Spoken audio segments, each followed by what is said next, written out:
Hey everybody, I hope you are doing well. I wanted to get on here today and talk about these Epstein documents that have been released, or at least a larger topic around that, which is the topic of seduction and desire, and the way that in a political context, or in certainly in as it relates to Bill Clinton, who has been mentioned time and time again now, apparently over, I made some notes here, apparently over 50 times in some of these recently released Epstein docs. We know that Clinton had deep ties to Epstein. We know that, there's pictures all over the place. We know that Epstein was quite a bit of a donor to the Clinton Foundation.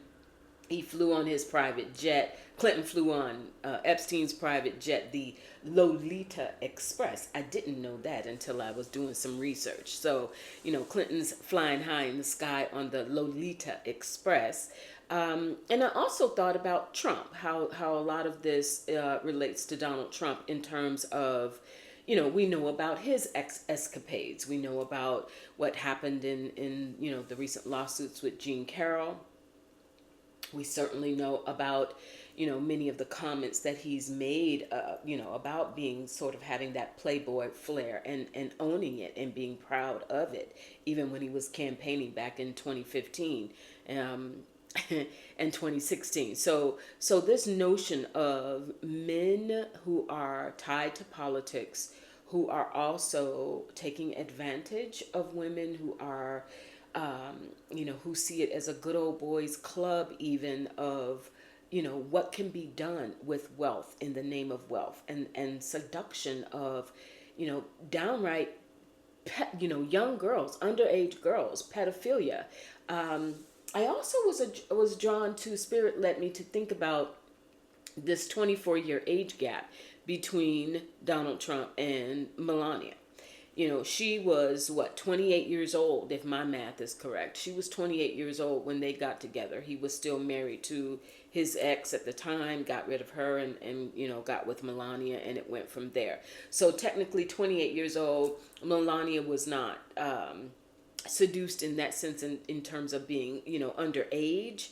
But again, this power dynamic of what it is that men in politics and in positions of wealth and power are doing, or have done and are doing, to bring in younger women who very often are from backgrounds where perhaps, money is an issue, self-esteem perhaps is an issue, naivete very much an issue.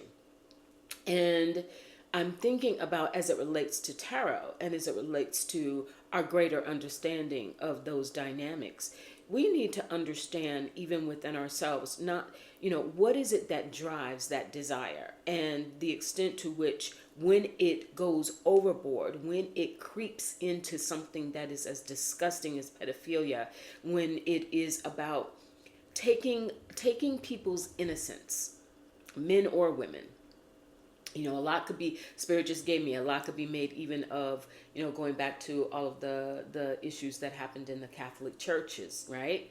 We know about that. So even, I can't make it gender specific, but where people who are young, who are being taken advantage of, perhaps we don't want to call it quote unquote rape, but even in some aspects, it is no less sinister when you tell somebody, hey, as Epstein did, and Maxwell, hey, let's learn the art of massage, a health thing, and a holistic thing, and come in and give people massage, and only to turn out that it's just downright, a sexual encounter, right? So I went to Spirit, and they reminded me that in terms of tarot, and I've got some cards in front of me, it behooves us to think about the nature of seduction, the nature of desire, the nature of, even while none of us would, get involved in anything as twisted and sordid as that, but to examine the extent to which we are dealing with, as we conquer, and I'm using that word that wasn't even expecting, it just came off my tongue just then. Thank you, Spirit. As we conquer a lot of this chaos that is happening in terms of what we see and what we are being led to buy into as a vision for America in particular. And leadership across the globe, even in terms of male domination, female power, agency over the body, reproductive rights. As we know, a lot of us are understanding that to play a very powerful and pivotal role in this year's elections. But also, in addition to so reproductive rights in terms of agency over our bodies, male or female, right? Female more in terms of the abortion issue, but just in terms of how we elect to share our bodies in whatever context that is, and the extent to which people of influence and power utilize that power to corrupt and destroy the innocence of so many people. People who are drawn in because of their desire for wealth, their desire for attention, perhaps their desire for that connection to power. No doubt in any of our minds that has to be that was a lot of what drove Melania to deal with somebody like Trump, who was well known even back then to be, yeah, monogamy was not his thing ever. All right, so. And this video, as all others, is only for entertainment purposes, right? All right, so let's go. I want to talk to you all moving into tarot then, and how all of this relates to tarot. The devil. When we think about the devil in terms of, a spiritual context, many of us, especially if we have a Christian background, we automatically think of it as an entity or a force that destroys the soul of man, right? And corrupts the soul of man. Not going to argue with that. But what I will say is that it also is about seduction. This is about temptation and seduction. And even here you see the handcuffs, the golden handcuffs there. And there is a beauty. There can be a beauty in the devil's energy in tarot and in real life, because there is this, there is money, there is power, there is influence, there is materialism, there are gains to be made given this exchange. But with the devil, it's a reminder for us to understand that for all of these temptations, there is a price to pay. And what it does is it keeps you bound to something that ultimately drains your spirit. I watched the documentary, going back to Epstein, I watched that documentary, Filthy Rich. It was out, I think it's still available. It was put out by Netflix back in 2020. And I watched it back then when it first came out. And there were so many of the women who had been drawn into this circle, this ring, who, now that they were older, talked about the lasting and lingering impacts, their inability to form, consistent and loving relationships with people. Just the scars, the mental and physical scars that they still endure. So going back to the devil, there is a price to pay. Something, everything that glitters isn't gold. And I think that on some level, these stories that are coming out right now, the extent to which it's not just about titillation, it's not just about gotcha, it's not just about retribution or price to pay. I think there's a larger spiritual question that's being raised by our guides, and they're saying it's on us. It is incumbent upon many of us to hone a message in our own families, with our own daughters and sons, or our larger communities, our faith communities, this community, this platform, about we reap what we sow. And so these people who have done, Epstein is dead and gone. Suicide, not suicide. There's some questions around that. I might look into that at some point, but not right now. I'm not being led to do it right now. But there's this, there is this idea that on some level, we can be more proactive to help those who would be tempted and put in those kinds of situations. And I'm not being Pollyannish about this. I understand that, people want money, people want wealth, and there will always be that temptation. devil. There will always be that temptation to sometimes betray your own best interests in order to gain that. People do it in, in a job context, in relationship contexts. There are many people who marry for comfort and for the things that we can get versus that true heart to heart, soul to soul connection. This is not about judgment of any of that. This is about awareness of that so that perhaps we can mitigate some of the damage that is being done to people. All right. Second thing, I'm going to talk about Scorpio. Scorpio rules. It is the most, arguably, and perhaps no argument, the most sexually intense sign of the zodiac. And in tarot, with death, it often relates to that the transformative aspects of um, the act of sex, the act of allowing someone to enter your space and your physical space, your body space, and that it can be transformative either in a positive way or even in a very negative way. We went through a lot of this. Even makes me think Spirit is giving me back, going back to when HIV and AIDS were in at its height. Right?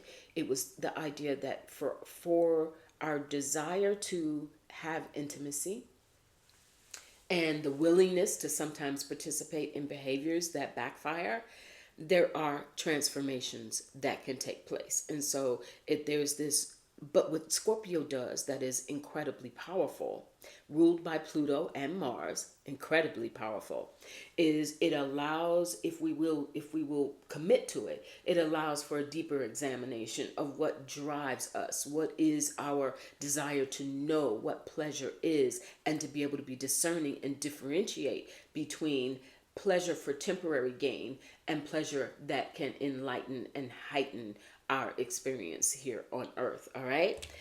Another card that Spirit gave me this morning is justice. How could I talk about any of this without justice?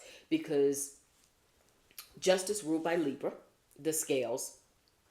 There is, I think we are undergoing some sort of, in the midst of all of this chaos, of all of, climate change and the threat to democracy and all of these political leaders who are coming out. We're learning so much about the depths of, talk about Scorpio, and getting deep, the depths of corruption, the depths of, any sense of accountability for the actions that are being taken that can drastically impact not only people's lives in that moment, these young girls, 15, 16, 20, 21, or young guys for that matter. Maybe that happened and those stories have yet to come out. The focus is, in terms of Epstein, has been primarily on these young girls, but who knows? For some reason I'm getting that in the back of my mind. Do not rule out young men, okay?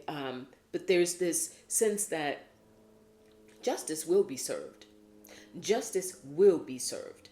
Whether it comes out, right now, so much for the heights that Bill Clinton enjoyed at, during his heyday and as president, and certainly before then, he was a darling. He was charismatic. He was the top of the heap, and yet he has been besieged by so much controversy. We have witnessed his aging. He doesn't look very good right now, and not wishing any harm on him or his family, but understanding that justice is always served in some form or fashion.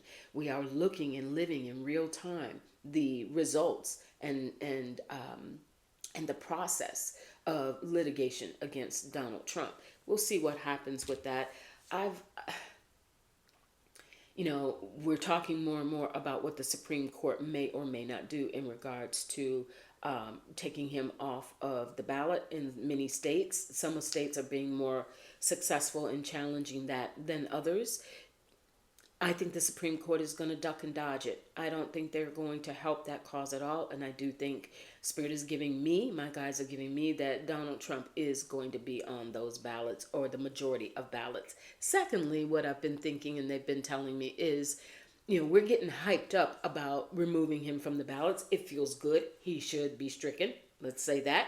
But also ultimately based on our electoral college, there are a finite number of states, it would appear, where those scales of how the election will run can really tip the balance. We saw that play out even in 2020, where those margins were just narrow enough, and so to the extent that certain states may be successful, who knows? I tend to doubt it, but ultimately successful.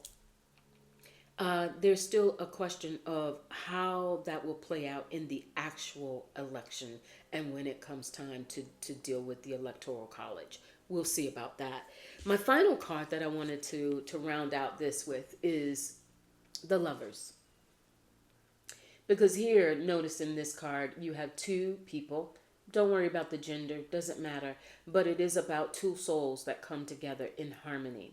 The lovers is, I often say this when I teach tarot and in my readings, the lovers is not always necessarily about lovers, about intimacy, about romance in that regard.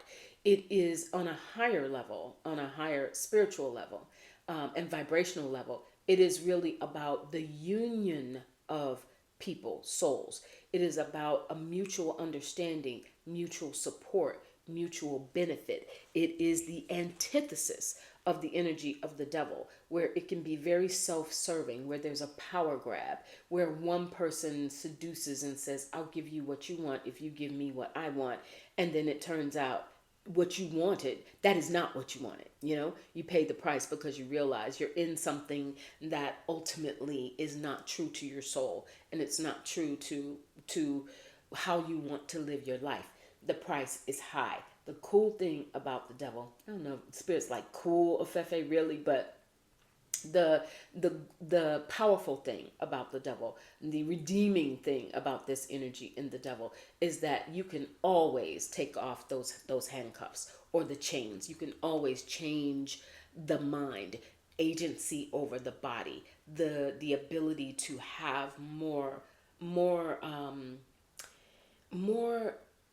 of a sense of self-worth, more education, more support, more avenues to understanding wealth and power, and understanding what is really abundance. What is it really? Is it those things that tempt our young people, especially materially? Is that something that at the end of the day, it didn't mean anything? It's not. Where are our values? What is it that is really valuable to us? And I also think that, as spirit is giving me, that's going to have a lot to do with some of these powerful transits that we've got coming in 2024, starting on January 20th with Pluto in Aquarius. Pluto, where's my Scorpio? Pluto, co-ruler with Mars of course Scorpio, that death transformational card. There's going to be a lot of reassessment. Pluto in Aquarius, individual freedoms, shifts and changes, and willing to rebel. Sometimes that rebellion happens in certainly in that political context. We've talked a lot about it. A lot of information is being put out there about what to expect this year politically, that is going to be fostered by Pluto in Aquarius, and aiding it. So this sort of challenge of government structures, this, are we going to take a stand to really hold tight to democracy, or are we going to lean over into authoritarianism and a potential dictatorship? So those issues are at front and center. But on a personal level, and as it relates to the seduction of our minds, our bodies, our principles, our ideas about abundance and wealth, and what we are willing to do in exchange for it, or what we are tempted to do or seduced into doing for the sake of that. There's a lot of questions that are going to be raised, and I'm holding this Lovers card because I do think this ties into, even though the Lovers is ruled by Gemini, ruled by Mercury. But what is Mercury? Communication. So there is a tie, Spirit is giving me, there is a tie to Pluto in Aquarius, and how that's going to play out, and how we have discussions about the changes, the fundamental deep changes that are going to happen with that Pluto energy. But as it relates to Aquarius, Aquarius is that free love, some would argue. It is that, age of Aquarius, let the sunshine in, live and let live. It is this sense of individuality and standing for individuality and wanting to, on the one hand, in a very philanthropic way, do what is best for the larger whole, build communities, show support for one another, understand what is right, going back to justice, understanding what is right and what is fair and what is equitable, taking a stance for women's rights, men's rights, the right of young people to have a healthy relationship to their bodies and to not be tempted and seduced by those who would have absolutely no problem corrupting them and then throwing them into a trash heap. This is what we're seeing play out in over and over again. And I also think this is why we are having a lot of these stories. What was happening with Epstein and Clinton et al., and not to mention Trump doing his thing, not tying him to Epstein, although let's keep it real. But Clinton, Trump, Epstein, so many other political leaders that we could name. There's a notion that these, Spirit is saying, these things are being brought and highlighted over and over again. Epstein is dead and gone. But these issues, and Maxwell is serving 20 years in jail. But these issues still continue today. Maybe we haven't found out about them yet, but the circles that were built, these things are still happening. And I think Spirit is giving us, there's a foreshadowing that is pulling from what has happened in the past to highlight and remind us of the high stakes that we are in currently. This is not just about the elections here in the United States in 2024. This is not just about preserving democracy. This is about the fundamental knowledge that we're passing on to our young people, that we're passing on even to ourselves, in terms of what we are willing to do for what it is that we want. And so it relates to manifestation, as it relates to our own relationships, our own dynamics, the extent to which we are willing or are not willing to compromise, the extent to which we understand and hone in on our truths. Very often we're so busy, we're so busy reacting. We can be so reactive to circumstances that are going on around us that we forget we have the power to choose our behaviors. We have the power to choose our own, this is my line in the sand and I don't cross it. I don't care what you're offering me. This is who I am. This is what I know my worth is. And I will get what I need without going that route, the route in that devil where ultimately it's going to cost me. Okay. I'm going to close this out with a message from Spirit. I got the water spirit manifesting dreams. I'm going to hold that up for you. The water spirit manifesting dreams. There's a cleansing and a purging that's going on for a lot of us, the guides are saying. There is a cleansing in our mental capacity. There's a cleansing in our spiritual goals and capacity. There's a cleansing in terms of washing away, the water spirit, washing away. I see some people having a film removed from their eyes, and being willing to really see the truth and see what's at stake, and understanding that it is not just about us in our individual lives, but there is a larger picture and there is residue. Oh, water again, there is residue. We are washing away the residue of a lot of what has been done to harm those who, based on circumstance, based on need, based on desire for a better life, for something more, this armor that is being built through purification to help keep us from doing that. And I also just looked down and I saw refuge in that grotto. I hope you can see that, right?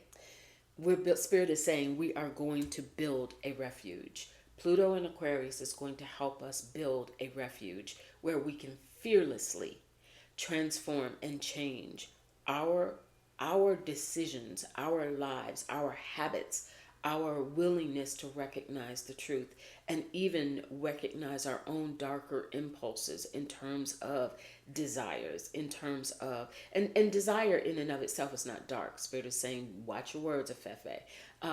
Desire is a beautiful thing, but the question becomes, what are we willing to exchange? It's always an energy exchange. I was on vacation recently and I got this beautiful figure eight ring, infinity symbol ring.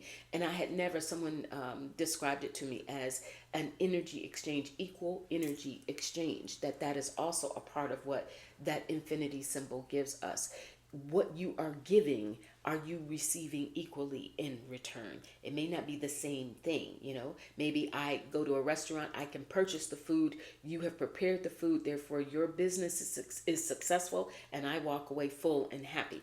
That's a nice energy exchange. It's an even exchange. But when people are led and betrayed and seduced into giving up an innocence, giving up a part of their souls for the entertainment, for the sheer entertainment, for the sheer twisted of these political figures, that's a different story entirely. And that is part of what I think is going to happen for us. To major shifts, Spirit is saying, is going to happen for us in our ability. We won't just be reading about and reacting to these stories and sharing our opinions about the despicable and sordid nature of these stories, but we increasingly, Pluto and Aquarius, we as a people, all for one and one for all, we're going to feel compelled to start to take action about that, to start to inform one another, to start to empower one another to make better choices so that we don't have to go down that path. All right? Enough said. I'll talk to you really soon. Take good care of yourselves.